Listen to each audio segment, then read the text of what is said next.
Hello. So we're going to continue to look at the two knights defence for black, and after knight f6, b for boring is d3. This may be heading to the sort of territory of the Guaco Pianissimo line, which I call old stodge, and rightly so. I mean, the terrible danger of getting into old stodge starts with bishop to c5 and now knight to c3, d6 with a symmetrical position, which a lot of young players will play, and will play probably quite badly. Castling isn't a great move in these positions, and I wonder if in any event how you're going to get your rooks out, which file is going to be open to get those rooks out and about. I mean, together they're worth more than a queen. If they're stuck in the corners, you're not really doing anything. I mean, I suppose that's true for both sides, but not ideal, I think, for not ideal for black here at all, for either side. So I think this is just stodgy and difficult and actually not that safe. So we'll do something else if we can. d3 now. d5 is a move. I think it's the right attitude, but I think it's the wrong move. You know, remember your black, and opening up the game might favour white. In this case, I think he takes d5, castles, and rook e1 by white, and you're getting some pressure against your pawns. You know, white's not done too much wrong, and this is awkward.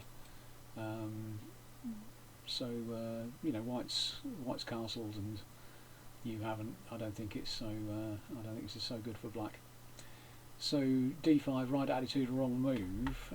Let's try something else. Well, bishop e7, I suppose, is the only way to keep it independent. And if white is determined to be stodgy, then we'll play a move like bishop to b3. If I guess you were threatening now to play something like d5 when you're in a much better position to defend the pawn. So bishop b3, d6, and now you can you're threatening to swap this important white bishop by a move like knight to a5. So white usually plays something like c3, thinking about playing d4 themselves, and well, I guess this is okay. There's a line knight to a5, bishop c2, c5, so you're grabbing some space in the middle there. Very grandmasterly. It's sort of a structure that the grandmasters play in the Rai Lopez, and if you know the Rai Lopez, this is an okay way to play, but if you don't, well, not so easy to understand. So after c3, well, let's go and chase the bishop again. Knight to d7 and c5, and now if the bishop leaves the diagonal leading to your king, you can now play f5, and I think that's probably a bit easier to understand.